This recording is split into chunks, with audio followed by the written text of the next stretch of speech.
Speeding. Speeding. Speeding. 5, 4, 3, 2, 1. The world is changing faster than ever.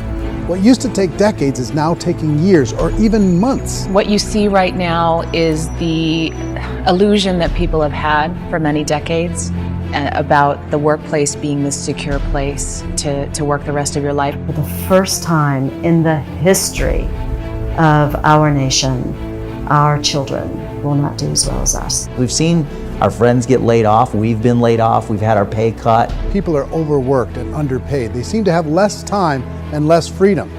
They live under constant pressure. This is going to be forced. And so even if your employer loves you, they may have to cut you. There's something wrong that on Monday morning, the heart attack rate increases by 35%. Technology is accelerating, job security is declining. It just doesn't seem like the old models of making a living are as reliable as they used to be. Every aspect of our lives, there's a better way out there, but we're still doing it the old way. We live in the greatest country on the planet, and there are a lot of people sitting around complaining and being cynical. Like everyone's whining about this old model, and I'm like, why don't you leave it? Look at all this over here. Look at all this opportunity. Since so much of our lives revolve around our work and the way we make our living, many people are thinking there just has to be a better way. The biggest challenge facing our world today is not making money, is what are we going to do with all the displaced, unemployed people? People are afraid that they're going to make the wrong decision. People are afraid of the unknown. People are afraid that maybe I don't have the skills. Hey, sports fans, industrial age is over. It's dead. It's dying. That's why going to school to get a job is an obsolete idea. A steady paycheck is an industrial age idea.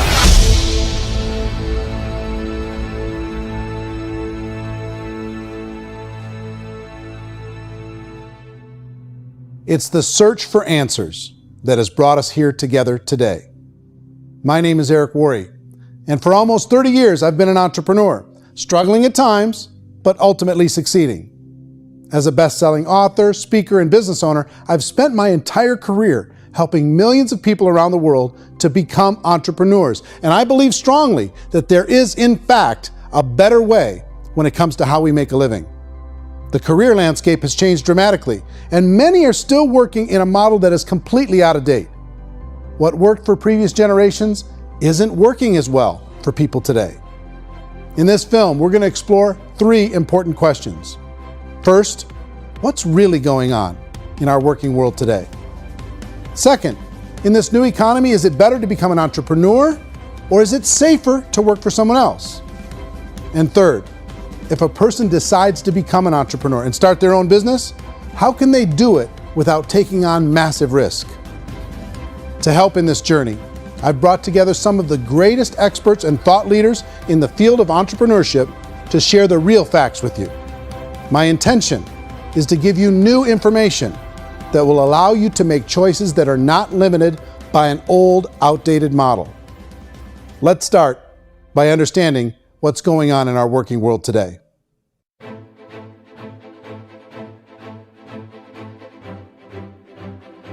Let's look at unemployment. 30-40% of the people are honestly not working, but would be working. What our government does is if you haven't found a job in 6 months, we don't call you unemployed. We pretend you dropped out of the labor force. I've often said that unemployment, particularly structural unemployment, that's unemployment due to technological changes, is the first sign of economic growth. Think of it, 10 people live on an island. They go out every day and fish. One day, new technology shows up. A missionary brings them a net. Now, using the net, one pilots the boat, one throws the net. 2 fishermen can do all the work 10 used to. That's a 500% increase in productivity, 2 doing the work of 10, in one day. You don't have to learn a lot to learn how to throw a net instead of throw a fishing line. The island's got a big problem, 80% unemployment. But the island still has all the wealth of the fish because the 2 people produce as much fish as 10 did. Now, of course, looking back in history, these changes used to take thousands of years. And during that time, we went into farming and transportation. Some of us became doctors and some teachers and lawyers, and we developed all these new professions and new manufacturing jobs.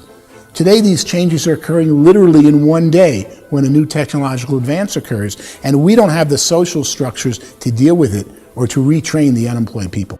So one of the things that I think is interesting as I travel across the country and really travel around the world is the way that we work and the way we get paid for work is changing pretty dramatically. On a global basis, everything is being turned upside down because of the rapidly advancing technologies. They are eliminating many jobs, and we have been left with many people not prepared for the jobs that exist. A lot of demand in public companies was to squeeze out all the fat and to get just as much margin as we possibly could, and fat equals humans. So this idea of job security in information age is so obsolete, but it's still taught inside our school system, and that's where the problem starts. There's no financial education in the school system, and people are still trained to be employees, work for that paycheck. This is a chart on the middle class. What's happening in the middle class, those that went to school, their incomes have been coming down for years. And parents still say to their kids, go to school, get a job. Now what happens to all those middle class people who are dropping off the ends of the chart? Well, they become what's called working poor. And this is what happens to working poor. But they say poverty is ending. Well, poverty may be ending, but working poverty is going up. And this is food stamp usage. So food stamp usage in America is going through the roof right now, because people cannot earn what they call a living wage. Most people have experienced financial pressures that I think are probably greater than they have been in the past. If you're not working for yourself, then it's going to be a pretty hard road for a lot of people. Today, if you're going to control your future, the 40-40 plan is gone, where you can graduate from college and get a job and work for 40 hours a week for 40 years. That day is gone. So some of these charts actually tell you what's going on. And this is a really interesting one, you know. People are going back to school because if I go back to school, I'll get a nice job. But this is what's happening to, it's called Sallie Mae, which is the student loan guys. Student loan is going through the roof. It's now over $1 trillion, and student loan debt is worse than credit card debt. So when people stopped using credit card, the government got people into student loan debt. And the problem with student loan debt is you can never be forgiven. See, with credit card debt, you can declare bankruptcy and then all's forgiven. But student loan debt, you can declare bankruptcy, you still owe it. It's the worst of all debt. But this is the next picture. Look at this chart here. This is what's happening to wages of college graduates. It's going down. So you go to college, you rack up all this debt, but you earn less money. Now, that's not that intelligent. Average person who's been working a lifetime in America today is ending their lifetime at 65 with about $41,000 in assets. They earned just enough to survive. I think in the United States we have something like 17 trillion in debt. That's just the federal government debt. We got another 2 in municipal and in other, let's call it almost 20 trillion government. We've got 40 trillion in private debt. That comes up to close to 60 trillion. When you then add something we never had before, what you were talking about, when we look at the unfunded portion of Social Security and primarily Medicare, Medicaid, that at the most conservative estimates from outside firms, Kleiner Perkins, 67 trillion and growing. That's more than all our other debt. There's less conservative estimates that say it's 84 trillion or higher. I added up conservatively $127 trillion in total debt. Debt is a financial drug. When you take it to excess, it's like taking a drug. Yeah, it makes you feel better, it enhances your performance, but at a huge cost, eventually it kills you. And so that's what happens. We keep doing more and more debt, and you get less and less results, just like a drug, until the debt gets so high that it crushes the whole system. That's where we're at, 8.2 times GDP. You know who I feel sorry for? I feel sorry for the person who dreads going to work, who is sick to their stomach on Monday morning, who hates their alarm clock, who gets a little glimmer of hope on a Wednesday because it's hump day and says, thank God it's Friday. And they live for those 2 days a week where they get to be themselves and they don't have to be around people they don't like, and they don't have to play the political game in the office, and they don't have to live this half life. The person that works 50 weeks a year just to be able to have the 2 weeks for vacation. And you know what happens to most of them nowadays? They don't have a vacation. They have a staycation. They have time off of work, but they don't get to go where they want to go because they're overextended. They've got all this debt. They got all this situation. They hate their alarm clock. They can't sleep until they're done. They have to spend most of their life in traffic. I feel sorry for that group of people because there's a better way. They just don't know it. I see this really interesting attempt at rugged individuality in a 6x8 rectangle. And I feel like you're all the same, except for the little push pins of the pictures. There's different pictures. Yours is named Jenny and his is named Sujara, but it's the same people. And this is how they are, and they're just like the zombies, and there's no joy in there, there's no fun. There's always like the wacky woman who decorates her cubicle, and that's the most she can do there. You got to give her credits, right? The wacky cubicle woman. The basis for their life is worry. I'm worried, you know, maybe I'll get fired. I'm worried maybe my company will go out of business. I'm worried I can't keep spinning the plates on paying the bills. I'm worried about how do I send my kids to college. I'm worried, what if the transmission of my car breaks? That's, you know, 2 or 3, I can't fix it. People live in a sea of worry, and it eats at them. Those signs that people held up during the Depression didn't say looking for gainful employment in a cubicle. It said looking for work. Work is what we're looking for. Job is just a unit of measurement. Work is what we're going after. It's time to look in the mirror and say, it's not the economy, it's my economy. It's my little world of where I am. I need to improve. I'm not going to wait for the economy to come back because frankly, the economy is doing great in this country. So I'm here on Wall Street, the financial center of the universe, the financial capital of the world. This is where most people's money goes to at least be held for a time, right?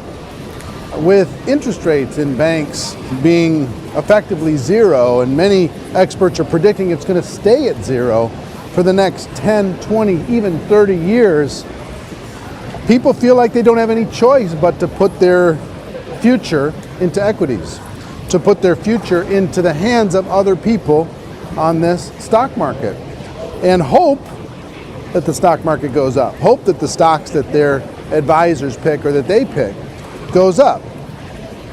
That's one way to go, I guess.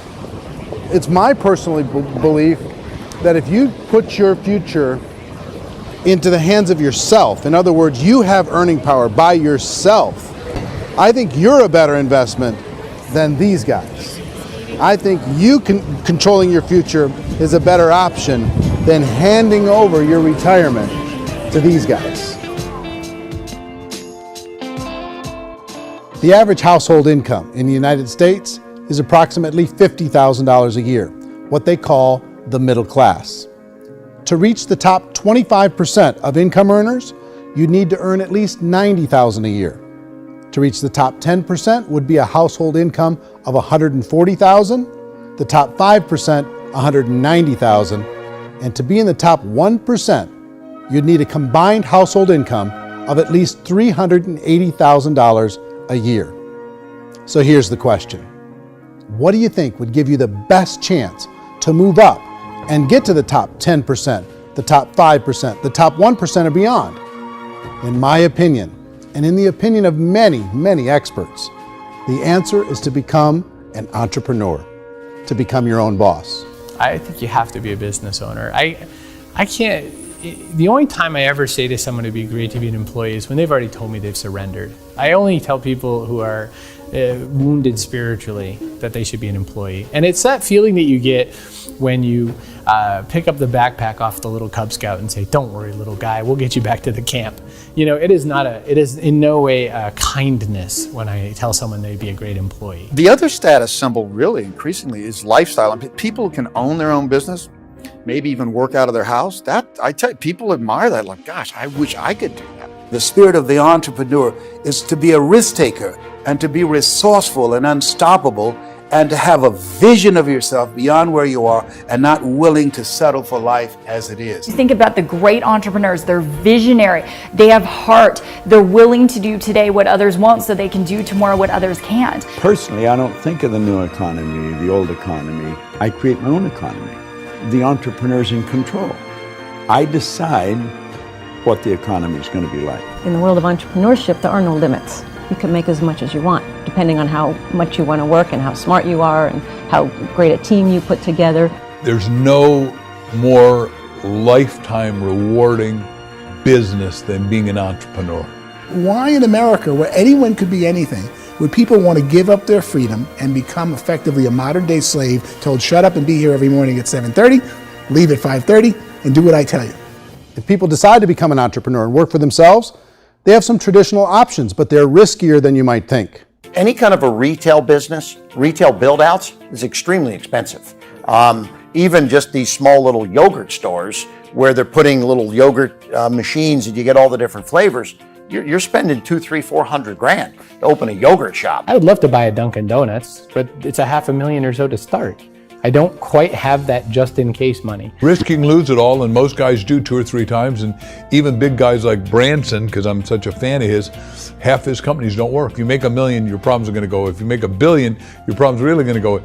Just the opposite. You and I know when you're making $1 million, you get $1 million responsibilities. You make $1 billion, you got 1,000 times $1 million responsibilities. And most people say, I'd love to be my own boss. 70% of Americans would love to be their own boss, according to recent polls.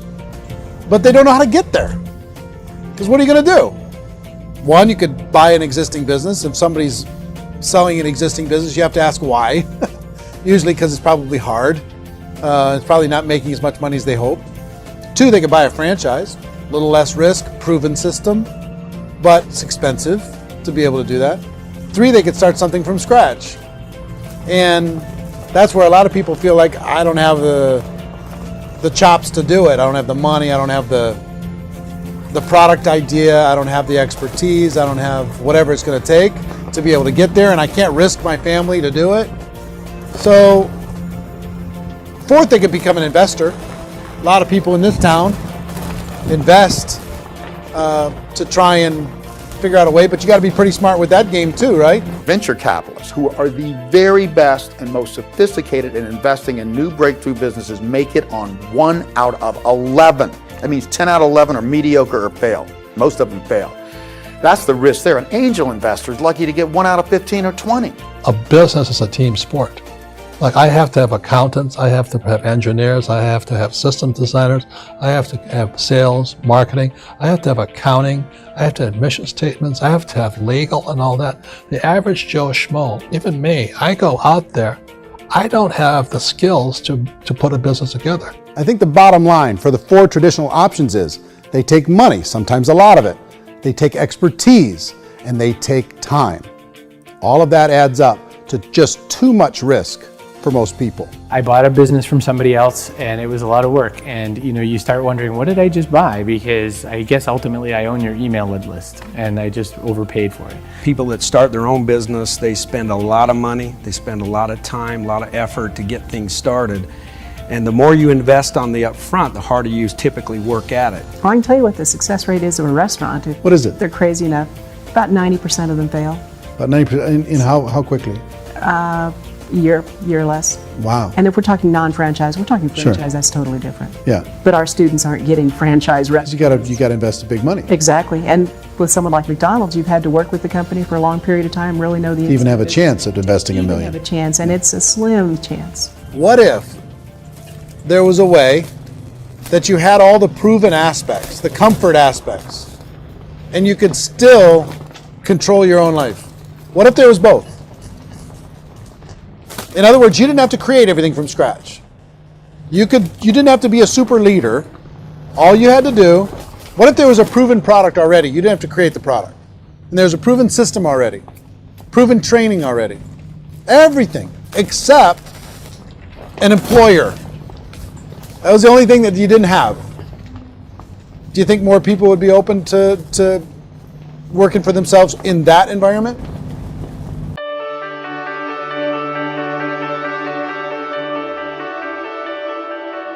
In our search for a better way to make a living, we've come to the conclusion that becoming an entrepreneur is actually safer than being an employee.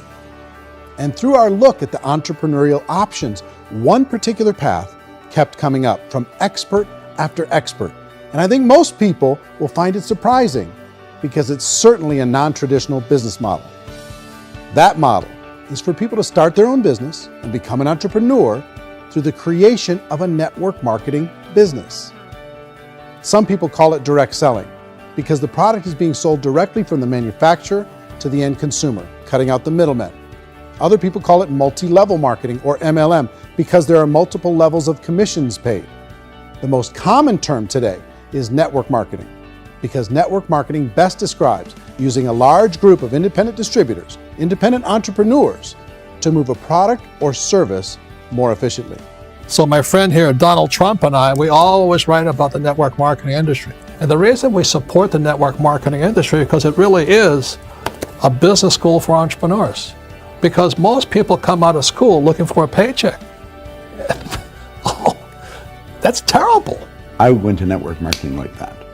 I think if it didn't exist, we should invent it. It is that good. I think direct selling is a great way to do business today. It's very easy to get into that industry, and you can be self-employed, be in effect an entrepreneur. When we see multi-billionaires adding network marketing companies to their portfolio of companies, that would be a clue. When we see people who are very famous authors and very famous business people endorsing the industry, that would be a clue.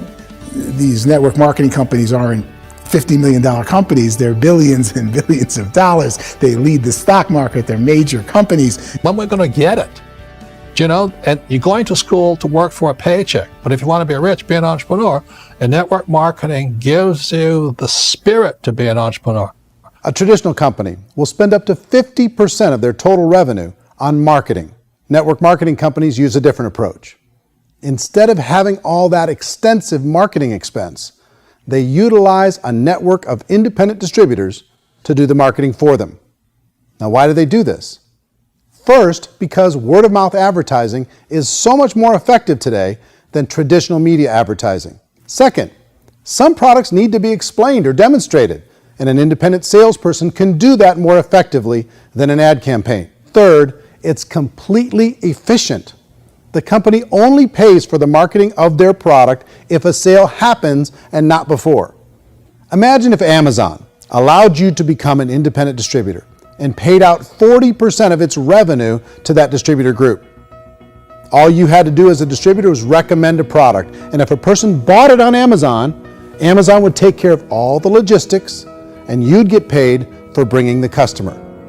Now imagine you got paid for every purchase that customer made for the rest of their lives. Well, Amazon doesn't offer this option, but network marketing companies do.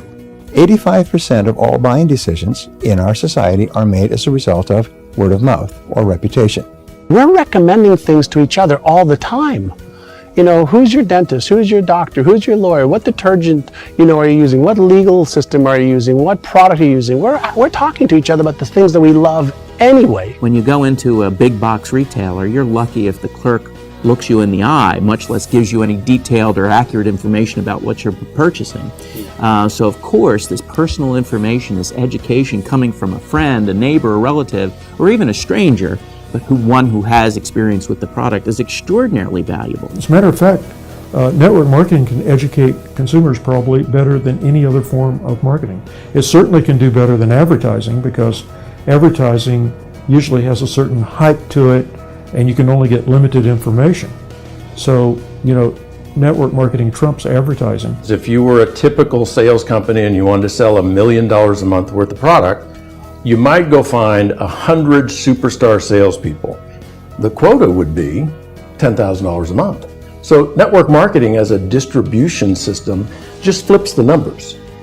So we use 10,000 happy, raving fans of a particular product, and we don't concern ourselves so much with how much product each one of them individually sells. If they sell just $100 or $200 a month, and there's 10,000 of them, you're selling $1 million to $2 million a month worth of product. And that's the best way I can explain how network marketing works. This is the marketing arm of the company. There's not money being wasted on bricks and mortar. There's not money being wasted on inventory that's sitting stagnant somewhere. There's not of employees standing around that don't have customers. These are people that are going to connect with customers. These companies allow people to become independent distributors for extremely low cost and with no minimum time or sales quota. Essentially, they own their own business and can provide as much or as little sales as they choose. In other words, the distributor gets all the benefits of traditional business ownership without the risk. The advantage of network marketing is the ease of entry, the low risk, and the low startup cost, because almost everything else has very high risk. You can get in for a minimal investment. You're buying into a system that's already been proven, products or services that have been proven to work. The keys to network marketing is providing an opportunity for the masses to get involved, providing an opportunity for the average person who doesn't have the resources to start their own business. All of this so far is fairly straightforward, but network marketing offers another benefit, and it's this benefit that makes it so interesting for entrepreneurs. Network marketing allows a distributor to build their own network of other distributors and then compensates them on the sales created by that entire group. Direct selling is, at its base, very simple. It's the sale of a product or service to an individual on a face-to-face, one-on-one basis, just the way we're talking right now. But there's an important element as well, and that's the offering in conjunction with that sale of product, the offering of an opportunity for someone to make something of themselves. No matter what your social status is, no matter what language that you speak, I mean, look how many unbelievable people are becoming successful that speak every kind of language out there. What an awesome gift to give the world. Instead of having to work your way up in a system and prove that you could be a sales manager, they just decided everybody can be a sales manager. Everybody gets to build a sales team from day one. And so what that brought into the system of growth as a direct selling company is the concept of compounding or geometric progression. Because now you can actually grow a sales force very quickly because everybody is enrolling people in their own sales force. People who are like, oh, this is weird, I'm building a sales team, or what do you think you do at a regular company? How do you think a regular company works? Network marketing is the only industry that doesn't say your past determines your future. It looks at your past and says, okay, now what can we train you to do so you can have a great future? Every other employer out there wants to exploit you for what you already know, not teach you something new. Network marketing has the potential to save the United States and the world because it's going to teach people not to be employees, but to be entrepreneurs.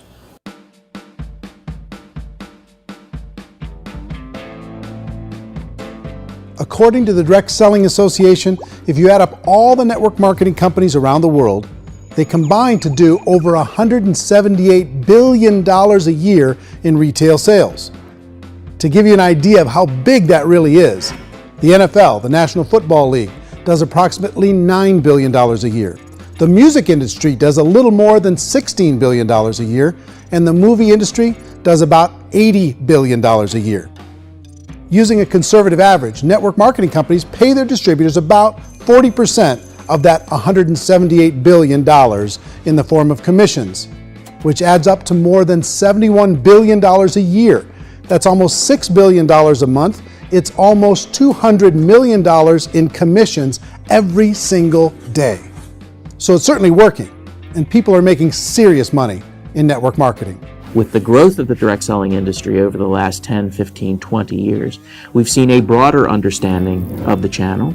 We have seen more and more people getting involved in the business, so our penetration in the marketplace has increased, and thus the understanding in the marketplace of who we are has increased. And we've seen non-direct selling companies look at the direct selling model and say, something's going on there.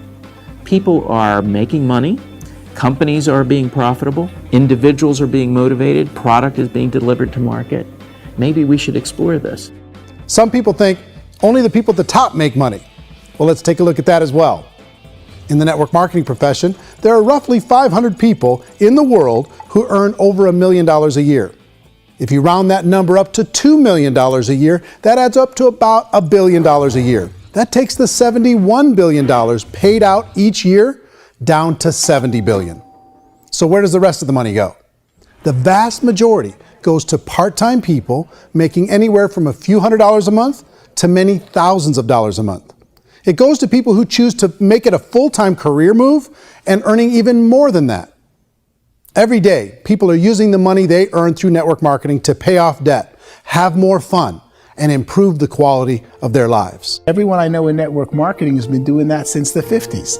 They go to work when they want to go to work. They stop working when they want to take time with their children to have a leisurely breakfast and discuss issues and driving to school. They go back to work when they get home, wherever they're working out of. The biggest thing that I've seen is people that have become much happier in their life. MLM has probably made more millionaires of more people in more countries, and I've spoken to them in 67 countries, than any other single form of business, starting from nothing. If they have a choice between working a job for the next 10 years or working a network marketing business for the next 10 years, the result of working the network marketing business will be better. A lot of people within the industry go on and make this a career and do extremely well at it. Network marketing has been nothing but good for everyone I know that's been involved with it, because they did it seriously and they played full out and they've been very successful. It's been a constant barrage of success stories and people showing off stuff that they got as a result of it. How many people are involved? Approximately 16 million Americans and 96 million people around the world are currently participating in network marketing. And in a recent poll, 82% of those people report a good, very good, or excellent experience with network marketing. So people are happy.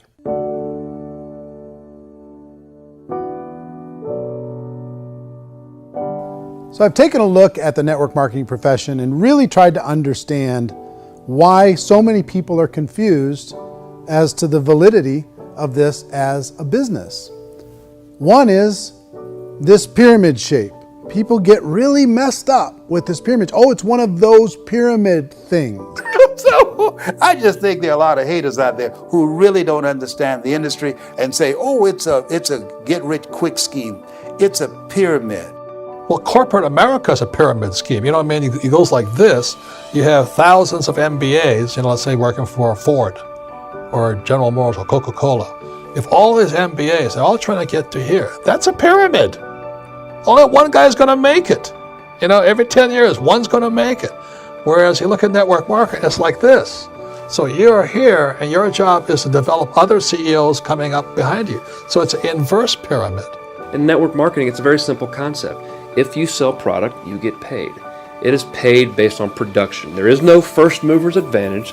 There is no investment component where the more somebody spends, the more they're entitled to make. So the two are polar opposites of each other.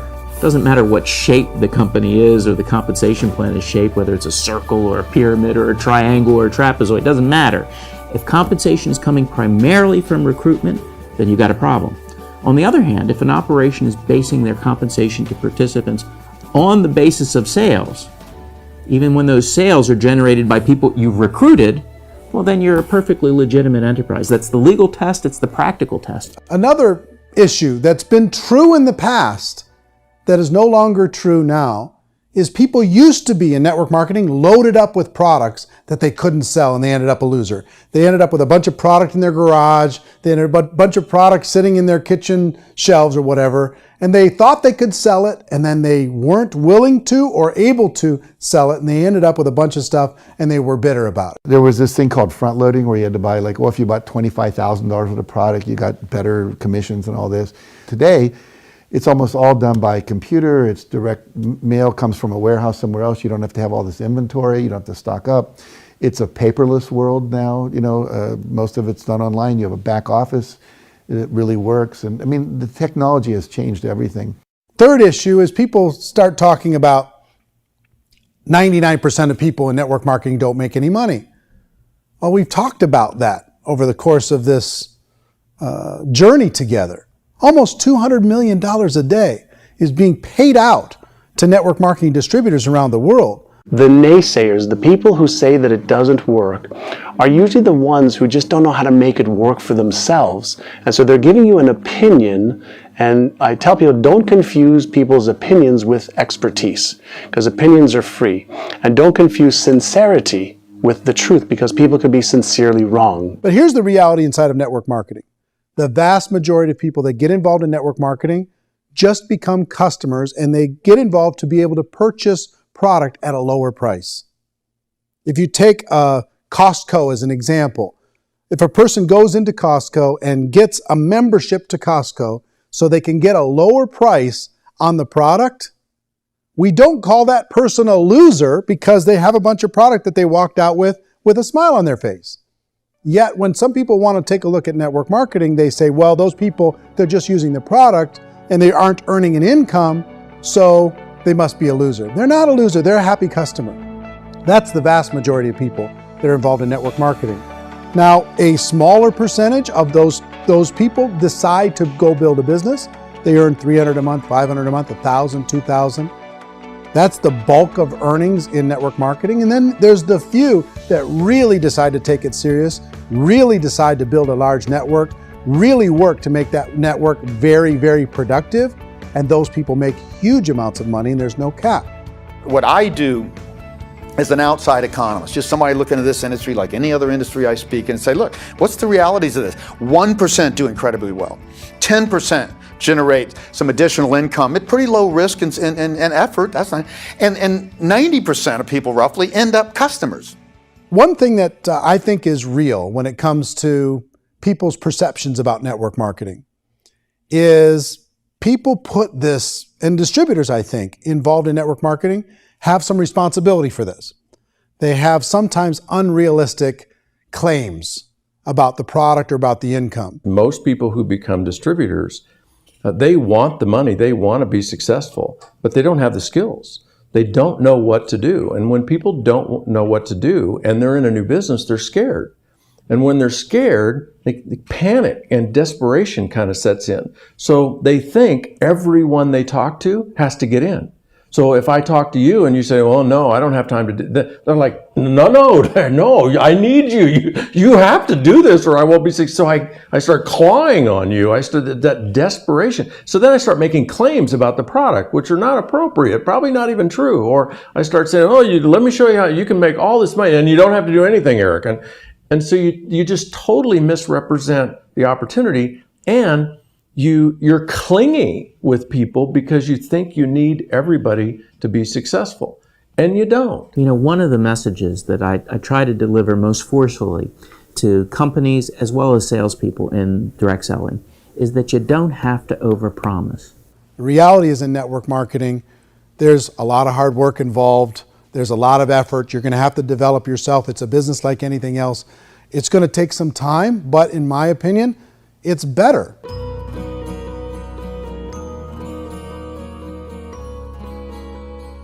It's light years better for people starting today than it was even 5 years ago. I think it's more widely accepted now, and people understand it is a business. It is being an entrepreneur. It is being a business owner. Our belief system is based upon our evaluation of something. And frequently, if we reevaluate a situation, our belief about that situation will change. The industry has changed and it's grown up. It's totally transformed. You've got young people today that have grown up with social media, and they understand networks. They understand how people are connected through technology, and they understand how money flows through those networks.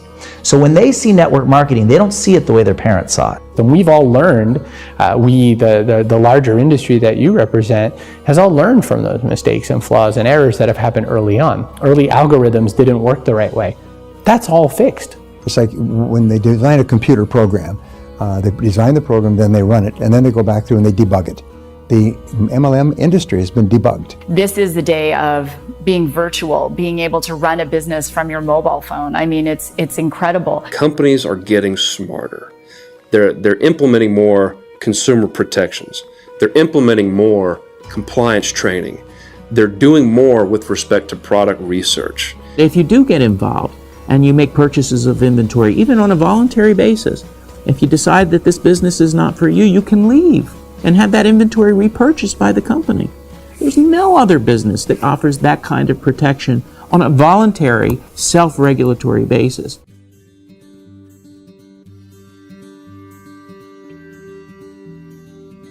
If you decide to look further into a network marketing business in order to generate more cash flow for your family, I would recommend reviewing the following 4 elements. First is the product or service. And on the product or service, I would ask 5 important questions. 1, do you like it? Is it something you would feel comfortable sharing with others? 2, is there a recognized need in the marketplace? It's hard to create a need if one isn't naturally there. 3rd, does the product meet that need? Does it solve a legitimate problem for consumers? And 4th, is it priced to sell? Can it compete in the marketplace? And fifth, is it priced for profit? Is there enough margin for the company and the distributor to be able to generate income for the long term? If you can answer the questions on the product to your satisfaction, the next element to consider is the company itself. Is it well run? Do you believe in the founders or the management team? Do you feel they have what it takes to go all the way? See, it doesn't matter how good the product is if the management can't take care of the company. Good management can change with the times. They can handle adversity. They can make good decisions. Make sure you choose a company that can serve you for a long time. The third element to consider is the compensation plan. And with that, there are 3 important things to look at. First, a brand new person needs to be able to generate some money fairly quickly. It may be an obvious reason, but you can probably imagine the ripple effect of a distributor getting involved and having even a small victory fast. That can only help with the overall success of the organization. Second, a person should be able to develop a moderate part-time income in a reasonable period of time. As they develop their network and as their sales grow, they should be able to enjoy more benefits. And third, for the people who are really serious, for those who decide to really go pro in the network marketing profession, there should be the possibility to make a serious full-time income if they work hard and are committed to developing their skills. If you're comfortable with the product, the company, and the compensation plan, the last thing you should look at is the support that will be made available to you. Does the company have a website? Does it have a solid online reporting tool? Do they have comprehensive training available? Do they host events to help you build your business? If you decide to do this, what kind of a support system can you plug into? Choosing a network marketing company is a personal decision. But evaluating the 4 elements of product, company, compensation plan, and support is a great place to start. Is the company promising that you're going to get rich quick or that you can make a lot of money without a lot of effort? That's a red flag. Is there a product that you really believe in that you think can be sold? Or are you being told by salespeople or the person who's trying to recruit you or by the company itself that don't worry about the product, all you have to do is recruit other people into the business? Red flag, warning sign. If you're hearing that, take a second or even a third look. Get to know the customers, the products, the business, have some success, and see where the opportunities might take you to move up in the organization. You want to find out how concerned are they about my education, my training, and my development? Is there a space for me to grow? Most important question. Learn everything that you can about the product. Make sure it's something that you believe in, and learn everything you can about the industry and work that system. You have to be very passionate about whatever that company is doing. I would get involved. You can always test drive anything, the product, the service, the community, and then lean into it a bit. If it feels good, then lean into it a lot. Behind me is the Lincoln Memorial.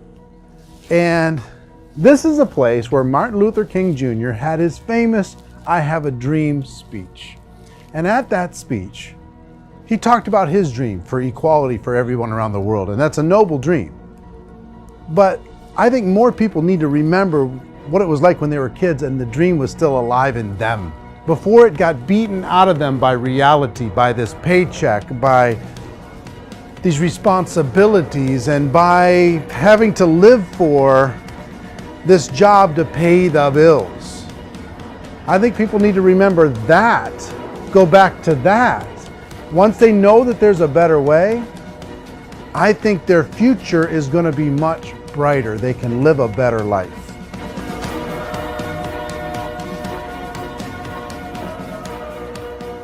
So if you're considering getting involved in a network marketing company, let me offer you just a few pieces of advice. First, network marketing isn't perfect. It's emotional, it's challenging. Like any entrepreneurial venture, it can have its up days and its down days. But if you have an entrepreneurial bone in your body, it's just better. Second, if you're gonna do it, decide to be professional. Decide to go pro. It's better to do that than just be this amateur sticking your toe in the water. Third, as any professional, you're gonna have to learn some new skills. And I promise you, inside of the network marketing profession, they're not too difficult to learn. Fourth, like anything worthwhile, it's gonna take some time. Don't expect that you're going to get to the finish line right out of the gate. And fifth, it's worth it. It's worth it to be able to take charge of your life again. It's worth it to be able to control your own financial situation. It's worth it for the people you're going to be able to spend time with. It's worth it for the things you're going to be able to see and the experiences you're going to be able to experience. It's worth it for the causes you're going to be able to contribute to, the lives you're going to be able to touch, the customers you're going to be able to help, the friendships you're going to be able to develop. I promise you, it's worth it.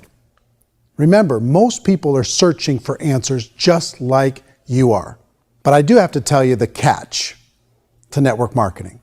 If there is a catch, if you want to understand this from an emotional point of view, people say, well, it sounds too good to be true. It's not, it's hard work. But here's the catch. Most people still don't understand it. So you're going to have to endure the loss of social esteem from ignorant people. The uneducated will think less of you. Now, if you can handle that, you're on your way. If that's going to destroy you, you know what? Entrepreneurship in general probably isn't in your future.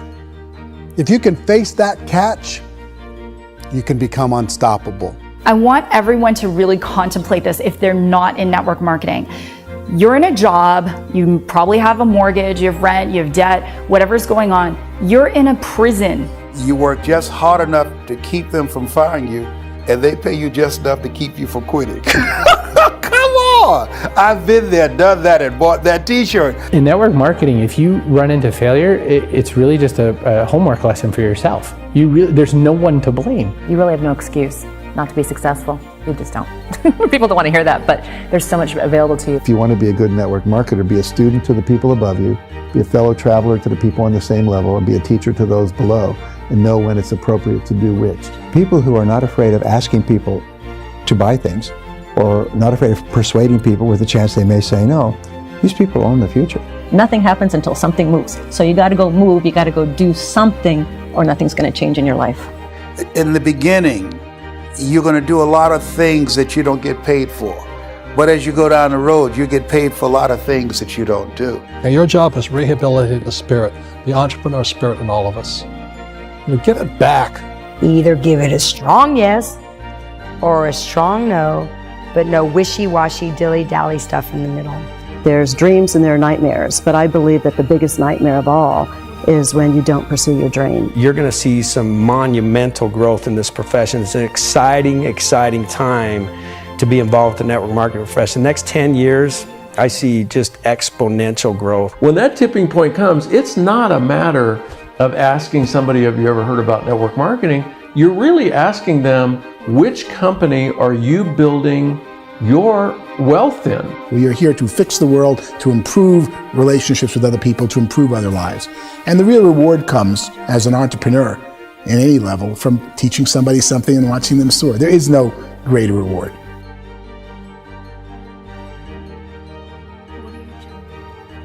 Life's too short to spend it living someone else's dream instead of your own. It's too short to spend it living at a fraction of your potential. Can being an entrepreneur be a challenge at times? Sure. But here's what you get in exchange. It can be yours. Something that you built, something that you created, something that you made happen. This balloon represents your dream. It represents entrepreneurship. My wish for all of you is that you would reach out and grab it. The choice is up to you.